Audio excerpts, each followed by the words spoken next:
My fellow South Africans, in the last 30 years of ANC government, we have moved from the magnificent promise of a rainbow nation to the halcyon days of the Mandela era, via the turbid waters of the Zuma years, emerging into the black hole of the Ramaphosa presidency. With each phase, our country became more impoverished, morally, socially, and financially. Poorly implemented policies coupled with endemic corruption have been instrumental in perpetuating poverty. Our education, health, and social development institutions are failing. Our SOEs are collapsing. Crime is out of control. Unemployment is escalating. And the energy crisis remains the overarching mother of all failures.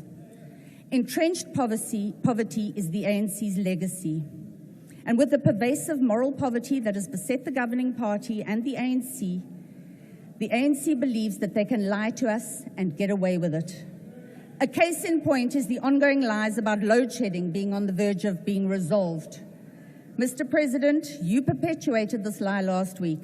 Within hours of your promises, the country was plunged back into stage 4, and in less than 24 hours, we were back at stage 6.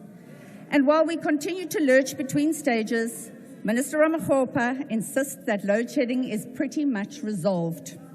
But you and your comrades would not fully appreciate the gravity of this as you remain unaffected in your taxpayer-funded ministerial homes using taxpayer-funded generators fueled by taxpayer-funded diesel. No wonder Honourable Lucas doesn't think that load shedding is the end of the world. In January, Minister Ramaphosa informed the country that Eskom had made great strides and that energy availability had exceeded demand.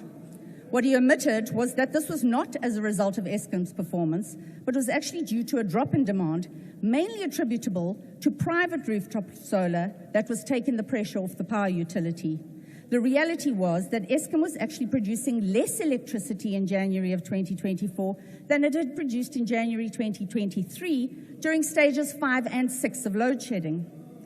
The ANC government has lied about the causes of the energy crisis. Unable to admit to their own ineptitude, short-sightedness and corruption, ANC Secretary-General Fikile Mbalula, the quintessential Pinocchio of politics, has blamed inter alia, state capture, the Just Energy Transition Program, Andre de Ruyter, and most recently sabotage for causing load shedding. 26 years ago, the government was warned that there would be insufficient electricity to meet demand by 2007. They ignored the warning.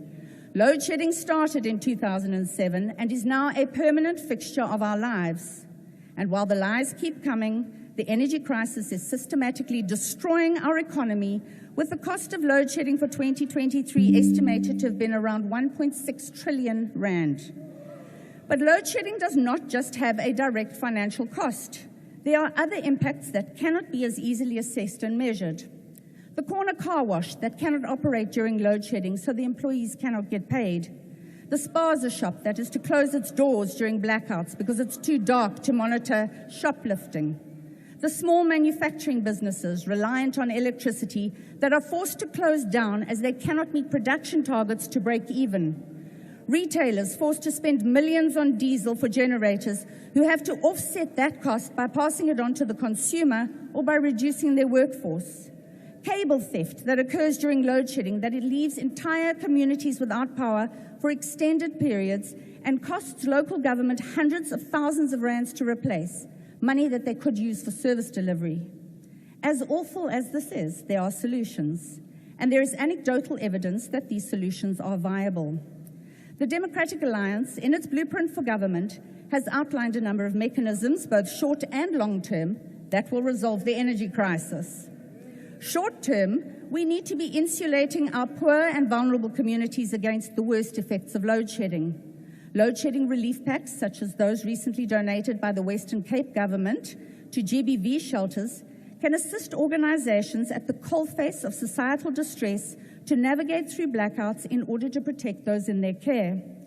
By extending the 75,000 rand tax rebate for the installation of private solar systems, we will not only continue to reduce daytime electricity demand, but we will convert consumers into prosumers through the Cash for Electricity initiative, which is already operational in the Western Cape.